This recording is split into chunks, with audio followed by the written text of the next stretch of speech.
மெய்யினுள்ளே பாய்ந்திடும் பாரதம் என் உதிரம் தானடி. மூத்த தலைவர் அவர்கள் சிறிது நேரம் உரையாற்றுவார்கள்.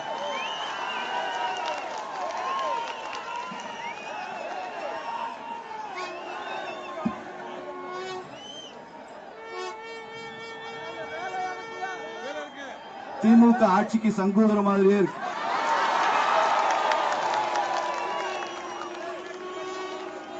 ஸ்டாலின் அரசாங்கம் இவ்வளவு பயந்தாங்கொல்லி அரசாங்கம் என்பது நமக்கு தெரியாம போச்சு. ஐயா ஸ்டாலினுக்கு சொல்லுகிறேன், இதெல்லாம் டீசர் தம்பி, டீசர். டீசருக்கே இப்படி பயப்படுறீங்களே, மெயின் பிக்சர் இனிமேதான் வரப்போகுது.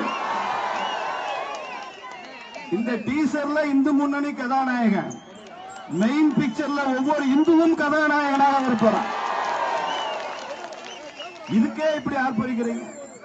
திருப்பரங்குன்றம் சின்ன ஊருங்க, 5 மாநகராட்சி வார்டு.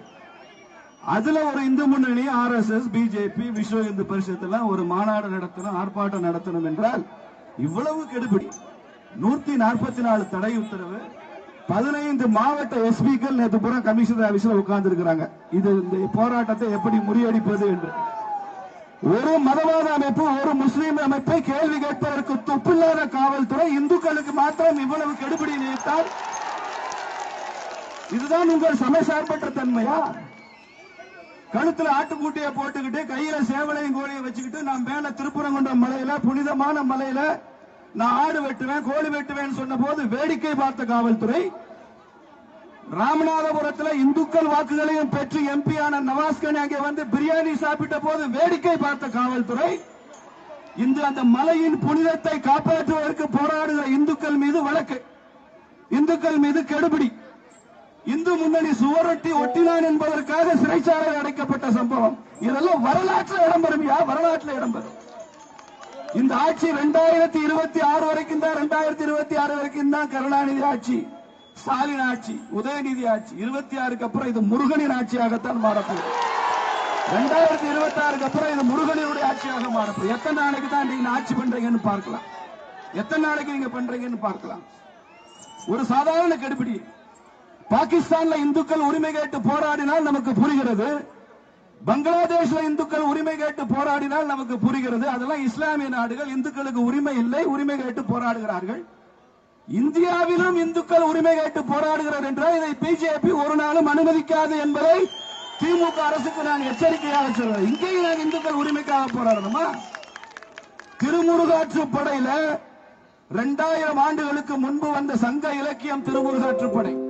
அந்த திருமுருகாற்றுப்படையில திருப்பரங்குன்றம் மலையை பத்தி சொல்லி 60 வீடுகளில் முதல் படை முருகா இந்த மலையை உனக்குடன் பாடியிருக்கான் தமிழ் புலவன். நாங்க ஒண்ணு தாசில்தார்ட்ட ஆர்டிஓ சர்டிபிகேட் வாங்கிட்டு வந்து எங்க மலைன்னு சொல்ல முடிய வேண்டிய இல்லடா, திருமுருகாற்றுப்படையில சொல்லி சங்க இலக்கியம் சொல்லி இருக்கு. 1947 வரைக்கும் அங்க திருக்கார்த்திகை தீபம் ஏற்றப்பட்டு கொண்டுதான் வந்தது திருப்பரங்குன்றத்தில். 47க்கு அப்புறம் தான் அந்த கார்த்திகை தீபம் ஏற்றுவது நிறுத்தப்பட்டிருக்கிறது. இந்தியாவுக்கு சுதந்திரம் கிடைத்தது 47, இந்துக்களுக்கு சுதந்திரம் பறிபோனது 47 என்பதை வரலாறு நினைவில் தான் வச்சிருக்கு. அதற்கப்புறம் இந்து முன்னணி வழக்கு தொடுத்தாங்க. 1994 வந்த நீதிமன்ற தீர்ப்புல அங்கே மலை உச்சியிலே திருக்கார்த்திகை தீபம் ஏற்றப்பட வேண்டும் என்று நீதிமன்றம் உத்தரவிட்டிருக்கிறது. இந்துக்களுக்கு கிடைத்த வெற்றி. ஆனால் அதை இன்னும் இந்து அறநிலையத்துறை செய்யவில்லை. இந்து அறநிலையத்துறை அதை செய்ய வேண்டும் என்பது தீர்ப்பு. 30 ஆண்டுகளாக அதை செய்ய முடியவில்லை.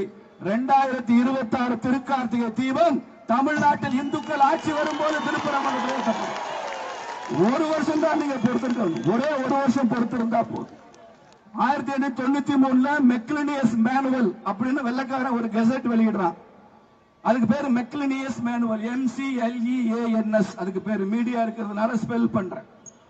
அதுல இந்த மலையை பத்தி குறிப்பிட்டு, இந்த மலைக்கு பேரு ஸ்ரீகந்தர் மலை, ஸ்ரீகந்தகிரி என்பது வெள்ளக்காரன் கெசட்ல எழுதி வச்சிருக்கிறான். பாருங்க நம்ம நாட்டில் எவ்வளவு மோசமான நிலைமை. ஏன் மலை முருகன் மலைடான்னு வெள்ளக்காரன் சொல்றத கேட்க வேண்டிய அவசியம் இருக்கு நமக்கு. அவ்வளவு மோசமான நிலைமை. அந்த மெக்லினியஸ் மேனுவல்ல சொல்லி இருக்கிறான், இந்த ஸ்ரீகந்தர் மலை என்பதை கரப்டட் ஃபார்ம்ல, கெட்டுப்போன வடிவத்தில் சிக்கந்தர் மலை என்று சொல்கிறார்கள் என்று மெக்லனேஸ் மேனுவல் எழுதியிருக்காங்க. சிக்கந்தர் பகத் என்பது கரப்டட் ஃபார்ம். அந்த கரப்ஷன், வரலாற்றில் ஏற்பட்ட அந்த திரிபுவாதம், இந்த திமுகவுடைய ஆட்சி, இந்து விரோத ஆட்சி அத்தனையும் தூக்கி எறிவதற்கான டீசர் பிள்ளையார் சொல்லிதாங்க இன்னைக்கு இந்த மாநாடு. இந்த வெற்றி மகத்தான வெற்றி. ஏதோ 1 மணி நேரம் ஆர்ப்பாட்டம், அங்கே முடியல இங்க மாத்திட்டாங்க, கவலைப்படாதீங்க. எங்க மாத்தினாலும் இதே போராட்டத்தை நீங்க மதுரையிலே நடத்தக்கூடாது, நீங்க சென்னையில நடத்தணும்னு சொன்னாலும் இத்தனை ஆயிரம் பேர் அங்கேயும் கூடியிருப்பான். திருப்பரங்குன்ற முருகன் இத்தனை ஆண்டுகளாக நம்மை காப்பாற்றினார். அந்த மலை நம்மை காப்பாற்றியது. அந்த வரலாற்று சிறப்பு மிக்க அந்த புனித மலையினுடைய ஒவ்வொரு துகளும் புனிதம், ஒவ்வொரு மலையினுடைய கல்லும் இந்துக்களுக்கு சொந்தம் என்பதை இந்த மாநாடு நிரூபிக்கும், இந்த ஆர்ப்பாட்டம் நிரூபிக்கும். அதனால இது ஒரு தொடக்கம் தான், முடிவு இல்லை. வருங்காலம் நமக்கு தான், இந்துக்களுக்கு தான் மகத்தான வெற்றி நமக்கு கிடைக்க காத்திருக்கிறது. துணிச்சலாக இந்த போராட்டத்தில் ஈடுபட்ட ஒவ்வொரு இந்துவையும் நான் பாராட்டுகிறேன், ஒவ்வொரு தொண்டரையும் நான் பாராட்டுகிறேன். துணிச்சலுடன் காவல்துறையை சந்தித்த ஒவ்வொரு சகோதரியையும் தாய்மாரையும் நான் பாராட்டுகிறேன். ஒவ்வொருவரும் துணிச்சலாக சென்றிருக்கிறார்கள். என்னை கைது செஞ்சுப்பாரு, என்னை சிறையில் அடைச்சிப்பாரு, என்னை வெட்டிப்பாரு, என்னை குத்திப்பாருன்னு சொல்லி சவால் விட்டு தான் இங்க வந்திருக்கிறோம்.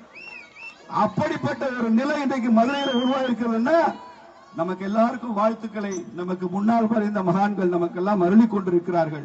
இறுதி வெற்றி இந்துக்களுக்குத்தான் என்பது 2026 தேர்தலையும் நாம் நிரூபிப்போம் என்று கூறி உங்கள் அனைவருக்குமே நன்றி கூறி விடைபெறுகிறேன். நன்றி. மேலும் இது போன்ற வீடியோக்களை காண தேசியவாத நியூஸ் யூடியூப் சேனலை சப்ஸ்கிரைப் செய்யுங்கள்.